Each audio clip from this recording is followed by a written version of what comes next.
When I was 17, I was at a party at a friend's house. We grew up in a small town, lots of woods, no street lights, houses far apart from one another, etc. There was virtually no crime in this town, except for the abduction of a fifth grader about a decade earlier. Her remains were found behind a restaurant in the town years later, but the case was never solved.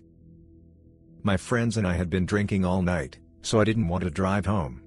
That happened to me frequently enough that I always had a sleeping bag in the trunk of my car. Around 2 a.m., I ran out to get the sleeping bag. It was pouring out with thunder and lightning. I could barely see my car, which was parked just beyond the driveway, on the side of the road. When I got to it, I popped the trunk, and dug around for my sleeping bag. There was a flash of lightning and the street lit up for a second. That's when I noticed a middle-aged man standing a few feet from me. He didn't move, he just stood completely still. I can't remember what I said. For all I know, I probably just gasped. However, I remember exactly what he said. "I just love thunder and lightning storms, don't you?" Not hello or even sorry, didn't mean to startle you. I slammed my trunk shut, sleeping bag still in there, and sprinted back to the house. I immediately told everyone what happened. Of course, they were drunk, and they thought I was making it up, but I forced them to look out the window toward the driveway. After 30 seconds, lightning struck and the street lit up again. Sure enough, there was the man, walking down the street, in the opposite direction from the house. The next morning, I woke up with a pounding headache and a dry mouth. The events of the night before felt like a distant, surreal dream. I stumbled downstairs to find my friends already awake, nursing their own hangovers with coffee and greasy breakfast sandwiches. "Morning, sunshine," Emily, one of my closest friends, greeted me with a smirk. "How's the head?" "Feels like it's been run over by a truck," I muttered, pouring myself a cup of coffee. "So, about last night?" Emily started, her voice trailing off as she glanced at the others. "What about it?" I asked, taking a sip of the scalding hot coffee. "The guy you saw. We checked this morning. There were footprints in the mud leading away from your car." A chill ran down my spine. "You're kidding." "Nope, Jake," another friend, chimed in. "And they weren't yours. They were too big." I felt a wave of unease wash over me. The man had been real, not just a figment of my drunken imagination. "We should tell someone," I said, my voice barely above a whisper. "Tell who?" Emily asked. "The police? They'll think we're just a bunch of kids making stuff up." "Maybe," I conceded. "But what if it's connected to that girl who went missing years ago?" The room fell silent. The abduction of the fifth grader had cast a long shadow over our town. Everyone knew the story, and it had become a cautionary tale parents told their kids to keep them safe. "Let's just keep an eye out," Jake suggested. "If we see him again, we'll call the police." I nodded, but the unease didn't leave me. I knew I wouldn't be able to rest until I found out who that man was and what he wanted. Over the next few days, I became obsessed with finding out more about the man I had seen. I spent hours scouring the internet for any information about the abduction case, hoping to find a connection. I even went to the local library and dug through old newspaper archives. The more I read, the more I realized how little was known about the case. The girl, whose name was Sarah, had disappeared on her way home from school. Her remains were found years later behind a restaurant, but the police never found any leads. The case had gone cold, and the town had moved on, but the fear lingered. One afternoon, I decided to visit the restaurant where Sarah's remains had been found. It was an old diner on the outskirts of town, surrounded by woods. The place had an eerie feel to it, as if the very air was heavy with the weight of the past. I parked my car and walked around to the back of the building. The area was overgrown with weeds and tall grass. I could see the spot where Sarah's remains had been found, marked by a small, makeshift memorial of flowers and candles. As I stood there, I felt a presence behind me. I turned around to see an old woman watching me from the back door of the diner. She had a kind face, but her eyes were filled with sadness. "You're not from around here, are you?" she asked softly. "I am," I replied. "I grew up here. I just..." I wanted to see where it happened. The old woman nodded. I've worked here for years. I remember when they found her. It was a terrible time for this town. Do you know anything about the case? I asked, hoping she might have some insight. She shook her head. Not much. But I do remember seeing a man around here a few times before they found her. He was always just standing there, watching. It gave me the creeps. My heart raced. What did he look like?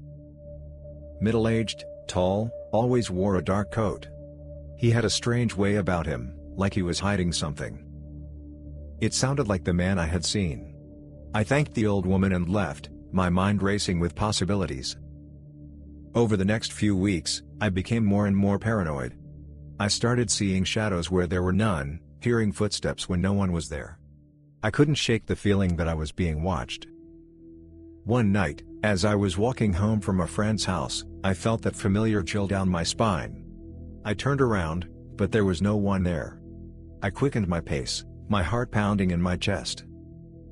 As I turned a corner, I saw him. The man from that night, standing under a streetlight. He was wearing the same dark coat, his face half hidden in the shadows. I froze, my breath catching in my throat. He didn't move, just stood there, watching me. Who are you? I managed to choke out. He didn't answer, just stood there, his eyes never leaving mine. I took a step back, then another, my heart racing. I turned and ran, not looking back until I was safely inside my house. I locked the door behind me, my hands shaking. I knew I had to do something. I couldn't keep living in fear.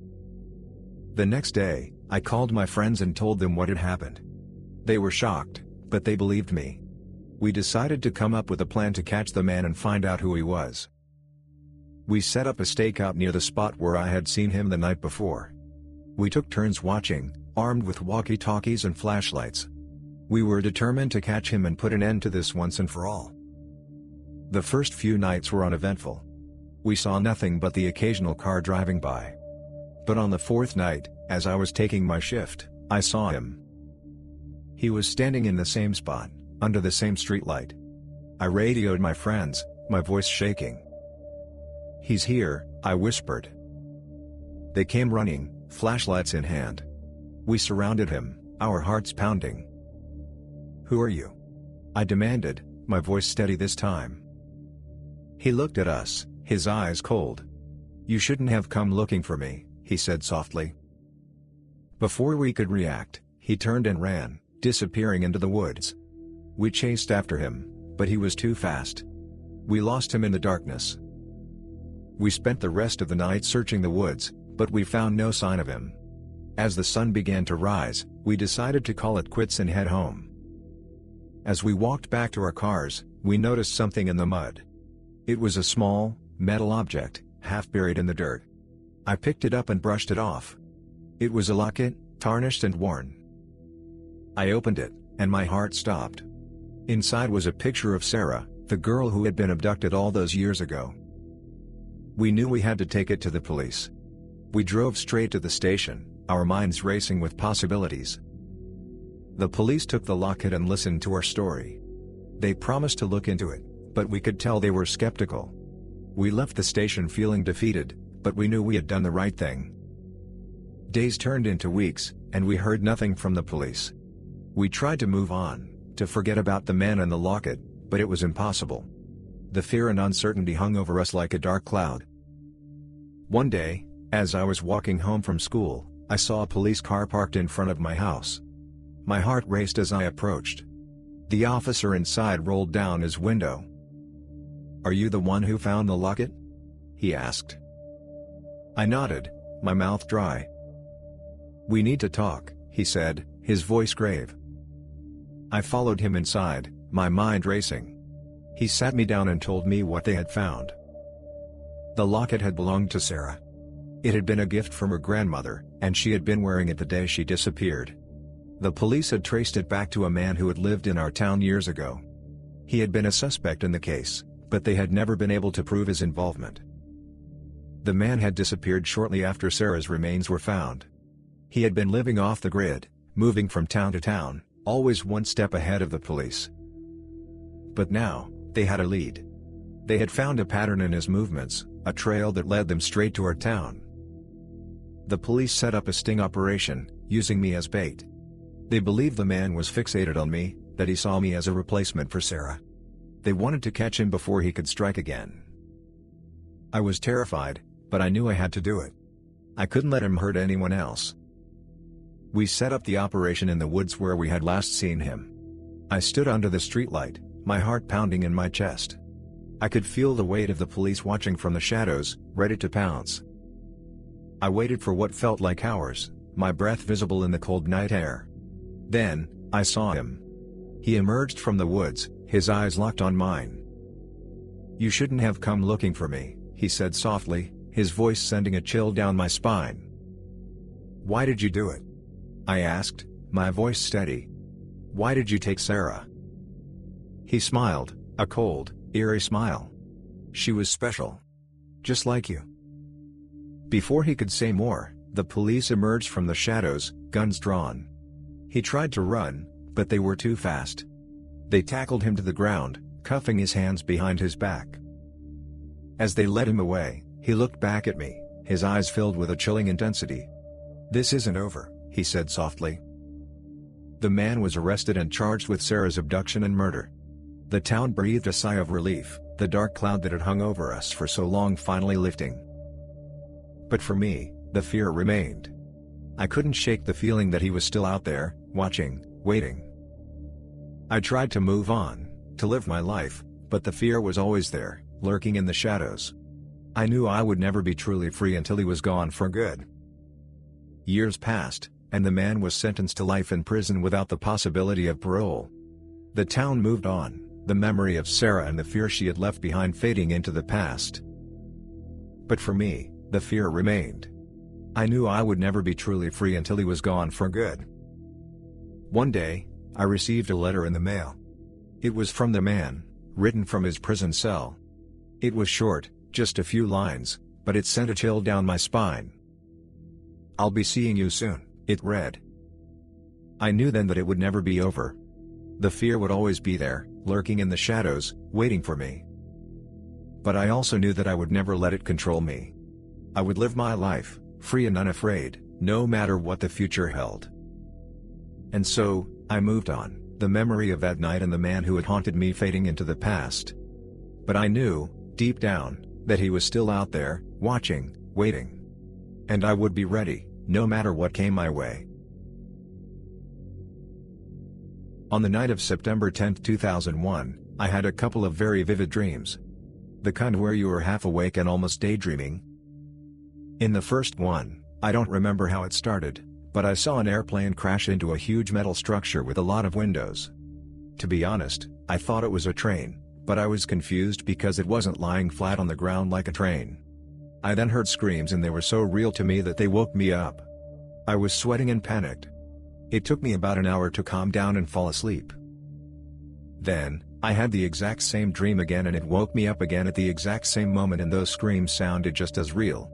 This time it took me almost 2 hours to fall asleep as I was deeply disturbed that I would have the exact same dream so vividly twice in one night. When I finally fell asleep again I had one last dream. There were a bunch of people in the air and they were flying. Not in a plane, but just flying with their arms out like Superman, zooming all over the place. Everyone was smiling and having fun. Then, all at once they stopped and started to fall. They all started screaming and I could see their terrified faces as they fell. Once again I woke up from the screams. I didn't sleep well the rest of the night. The next morning I slept in. I was in college and only had late classes that day. At about 9:30 I was woken up by my girlfriend calling me to tell me about the plane crashing into the World Trade Center. I honestly had never seen the WTC before, so I didn't know what I was about to see when I turned on the TV.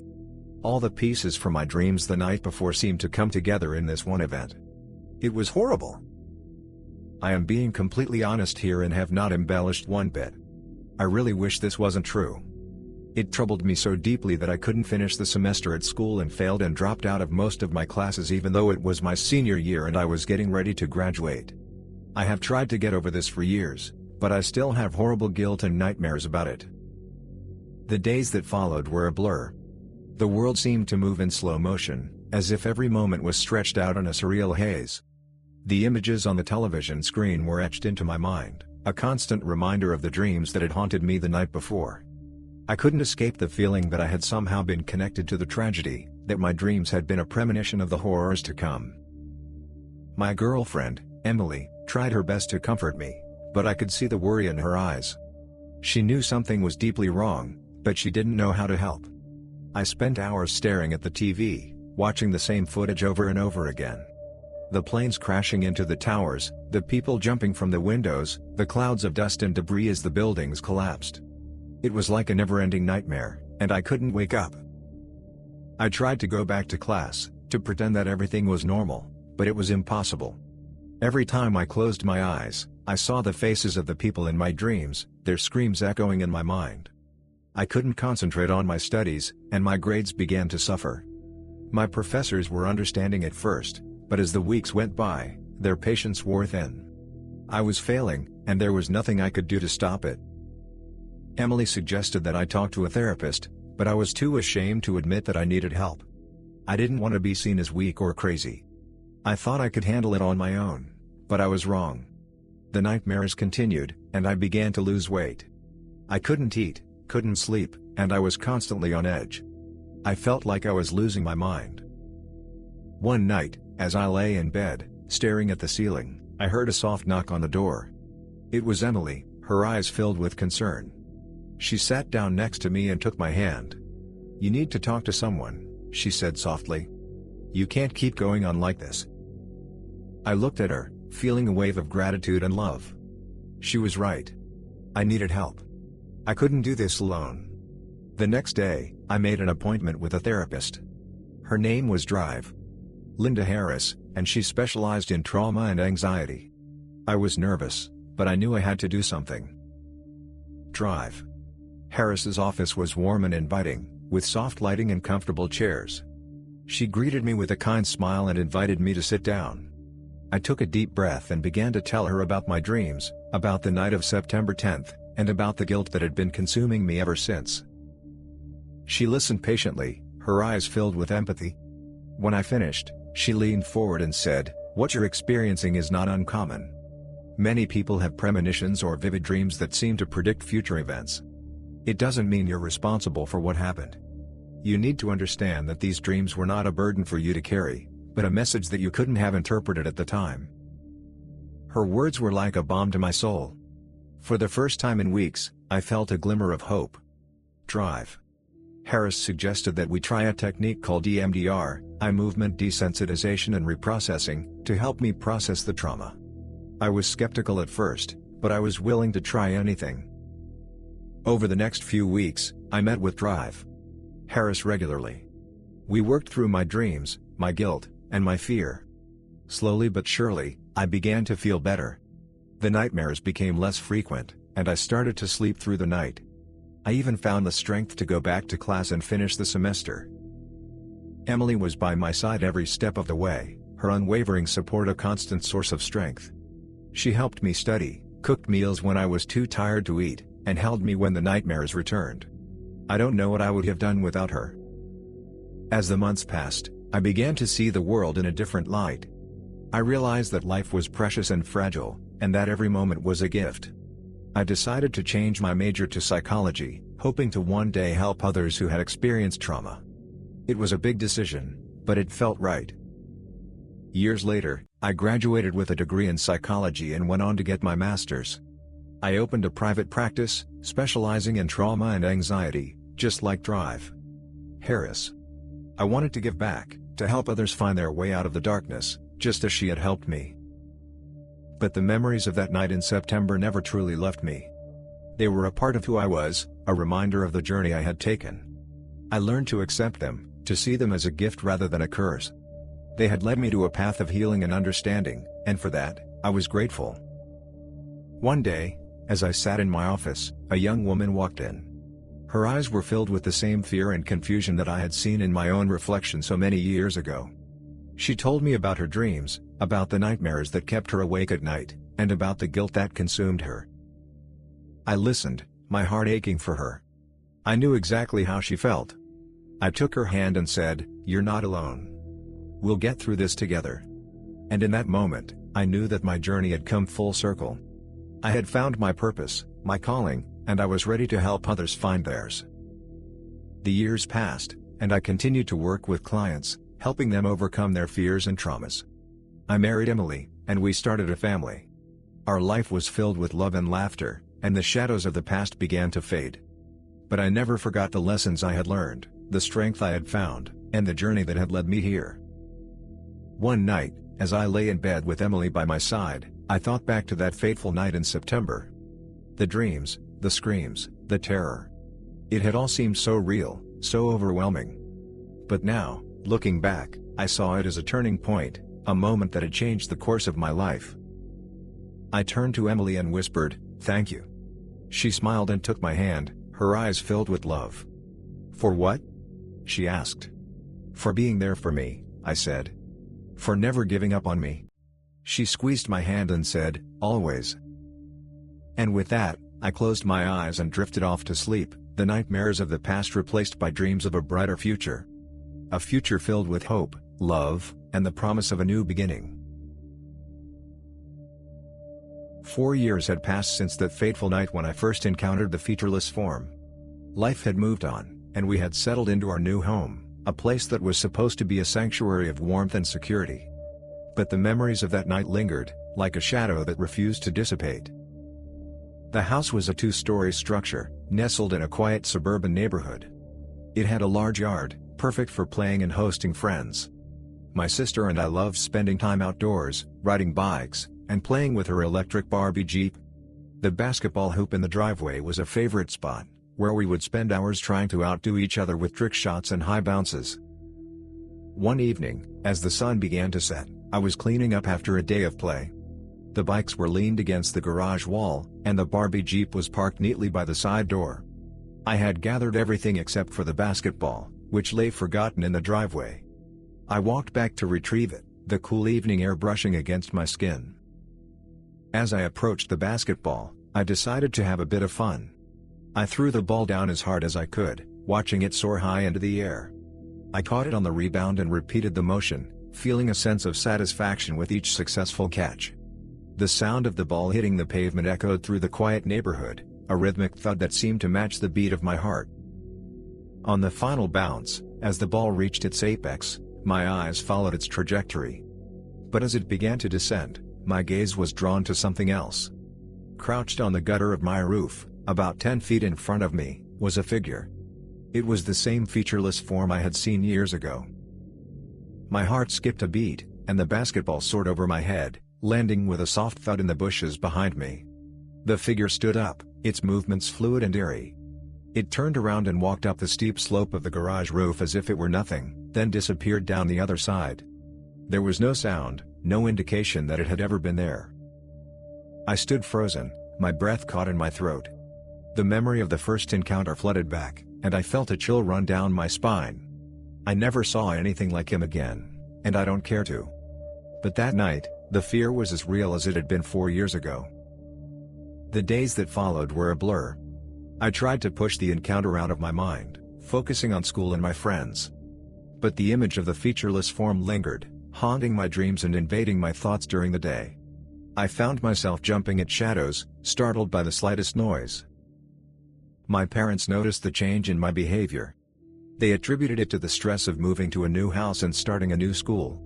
I didn't have the heart to tell them the truth. How could I explain something that I barely understood myself? I confided in my sister, who was 2 years younger than me. She listened intently as I described the encounter, her eyes wide with a mix of fear and curiosity. She believed me, but she was also scared. We made a pact to stick together, to watch out for each other. As the weeks turned into months, I became obsessed with finding answers. I spent hours in the library, poring over books on folklore, mythology, and the paranormal. I searched for any mention of a featureless form, a creature that could defy gravity and disappear without a trace. I found stories of ghosts, demons, and other supernatural entities, but nothing that matched the description of what I had seen. It was as if the figure existed outside the realm of known myths and legends. I began to wonder if it was something entirely new, something that had never been documented before. My search led me to a small, dusty corner of the library, where I found a book on urban legends. The book was old, its pages yellowed with age. As I flipped through the pages, I came across a story that sent a shiver down my spine. The story was about a creature known as the Shadow Walker. According to the legend, the Shadow Walker was a being that existed in the shadows, unseen and unheard. It was said to appear to those who were on the brink of a great change, a turning point in their lives. The Shadow Walker was neither good nor evil, but a harbinger of transformation. The description of the Shadow Walker matched the featureless form I had seen. The story said that the creature would appear and disappear without a trace, leaving no evidence of its presence. It was said to be a silent observer, watching from the shadows as events unfolded. I closed the book, my mind racing. Could the featureless form be the Shadow Walker? Was it a sign that something significant was about to happen in my life? I couldn't shake the feeling that the encounter was more than just a random occurrence. It felt like a message, a warning of things to come. As the months turned into years, the memory of the encounter began to fade. I graduated from high school and moved away for college, leaving behind the house and the memories it held.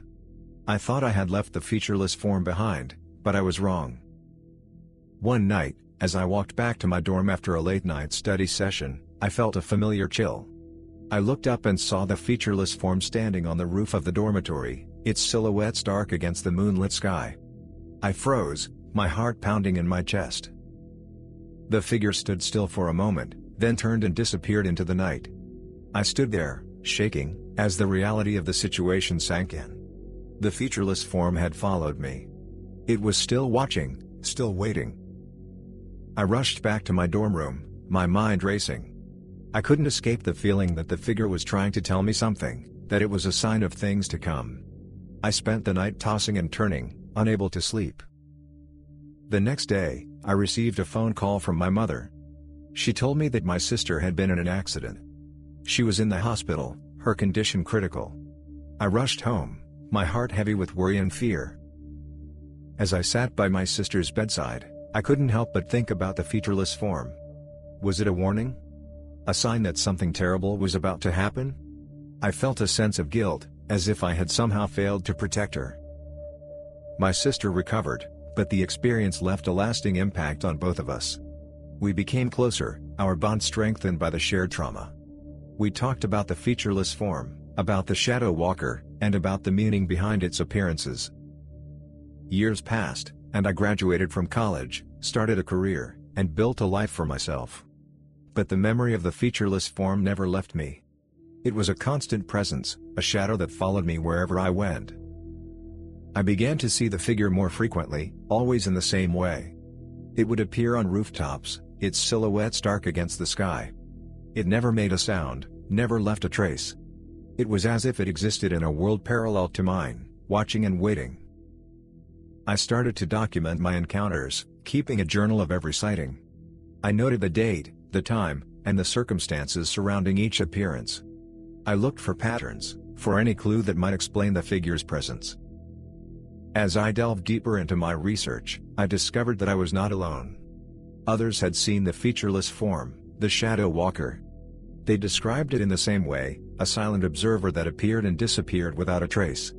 They too had experienced significant changes in their lives, turning points that marked a new beginning. I began to see the Shadow Walker as a guardian, a protector that watched over me during times of change. It was a comforting thought, a way to make sense of the unexplainable. I no longer feared the figure but embraced it as a part of my life. One night, as I sat in my living room, I felt a familiar chill. I looked up and saw the featureless form standing on the roof of my house. It was the same as always, its silhouette stark against the moonlit sky. I stood up and walked to the window, my heart pounding in my chest. I watched as the figure turned and disappeared into the night. It was the last time I saw the Shadow Walker. In the days that followed, I experienced a profound change in my life. I met the love of my life, started a family, and found a sense of purpose that I had never known before. It was as if the Shadow Walker had been watching over me, guiding me towards a new beginning. I often think back to that night when I first saw the featureless form. It was a moment that changed my life, a turning point that set me on a new path. The shadow walker was a silent observer, a guardian that watched over me during times of change. I no longer fear the figure but embrace it as a part of my life. It is a reminder that change is inevitable, that transformation is a natural part of existence. The shadow walker is a symbol of hope, a beacon of light in the darkness. And so, the story of the featureless form, the shadow walker, continues. It is a tale of transformation, of change, and of the unseen presence that watches over us all. It is a reminder that we are never alone, that there is always a guardian watching over us, guiding us towards a new beginning. The house in Jeffrey, West Virginia, has always been shrouded in mystery. It was an old wooden house, built in the early 20th century, with high ceilings and numerous rooms that seemed to hold countless secrets. My grandmother, the oldest of 7 children, often told stories about the times when they all lived together with my great-grandparents. One of these stories began when the children were still very young. The youngest ones had not yet been born, and the house was filled with an atmosphere of mystery and fear. It all started when several of the children began waking up at night to strange noises on the roof. These were not just the sounds of wind or rain, but something more sinister: heavy footsteps, as if someone were walking on the roof. For the first few nights, the children would wake up to these sounds and, trembling with fear, would go downstairs to wake their parents. However, as soon as their great-grandparents woke up, the sounds would stop immediately. Great-grandfather, a practical man not prone to superstition, believed the children were just imagining things or scaring each other. He sternly told them not to bring up the matter again. But one night, the sounds became particularly loud. The children, terrified, went downstairs again and woke their parents. This time, the great-grandparents also heard the loud banging. Great-grandfather, realizing that something was indeed wrong, took his gun and went outside. He circled the house but found nothing on the roof. The noises stopped after this and never returned. The next day, a neighbor came over. He was an old man who lived nearby, known for his reclusiveness and eccentricities. He said, "I just wanted to let you know that I saw something standing on your roof last night." These words shocked everyone. Great-grandfather, who until then had thought it was all just the children's imagination, began to realize that the situation was much more serious. The neighbor described the figure he had seen: tall, dark, like a shadow. It stood on the roof and looked into the children's bedroom window. He said the figure disappeared as suddenly as it had appeared, as if melting into the night. Great-grandfather thanked the neighbor and returned home, deep in thought. Great-grandfather decided he needed to get to the bottom of what was happening. He began questioning the children about what they had seen and heard. The children told him that the noises always started around midnight and continued until one of the adults woke up. Great-grandfather also noticed that the sounds always stopped when he went outside, as if someone or something was watching him. He decided to set traps and snares around the house to catch any potential intruder. However, despite all his efforts, nothing happened. The noises stopped, and the house fell silent again. But great-grandfather couldn't shake the feeling that something was still wrong.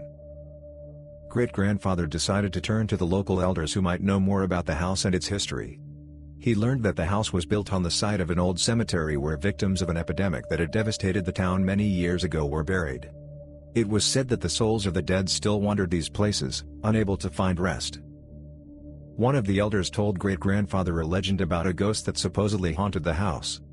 According to the legend, it was the spirit of a man who had died from the disease and could not find peace, seeking a way to return to the world of the living. Although great-grandfather did not believe in ghosts, he began to wonder if what was happening was connected to this legend. Great-grandfather decided that night watches needed to be established to keep an eye on the house and the roof. He and his older children took turns keeping watch at night, observing the roof and the surroundings. The nights passed quietly, and it seemed that everything had returned to normal. However, one night, when the eldest son was on watch, he heard strange noises coming from the attic. He went up there and found that the attic door was open, even though he distinctly remembered locking it. The attic was dark and dusty, but he noticed footprints leading to the window. The footprints were strange, as if someone had been walking barefoot on the dusty floor. The eldest son decided to tell his great-grandfather about this. Together, they went up to the attic and examined the footprints. Great-grandfather noticed that the footprints led to an old trunk standing in the corner. He opened the trunk and found old letters and diaries belonging to the previous owners of the house. In the diaries, there were many entries about strange events that had occurred in the house. One of the diaries belonged to a woman who had lived in the house many years ago.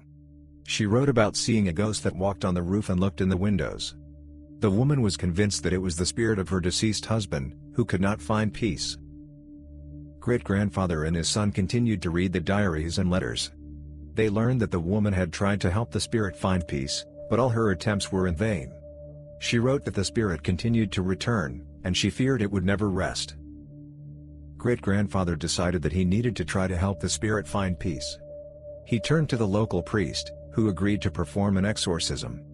The priest came to the house and performed the ritual, reading prayers and sprinkling holy water. After the ritual, the house fell silent, and no one heard any more strange noises. After the ritual, life in the house returned to normal. The children no longer woke up at night in fear, and the house became a safe place for the whole family again. Great-grandfather was glad that he had been able to help the spirit find peace and protect his family. However, he always remembered that night when he heard the noises on the roof and the mysterious figure the neighbor had seen. He knew that the house held many secrets and that perhaps one day they would manifest again. Years passed, and the children grew up. They left the house and started their own lives. But the house and Jeffrey always remained in their memories as a place full of mysteries and riddles. My grandmother often told us these stories, and we, her grandchildren, listened with wide-open eyes, imagining the mysterious events that had occurred in the old house. And although the house has long been empty, I always feel that it holds many unrevealed secrets. Perhaps one day I will return there and try to uncover them, as my great-grandfather once did. But for now, the house stands, shrouded in mystery, waiting for someone to open its doors again and learn its secrets.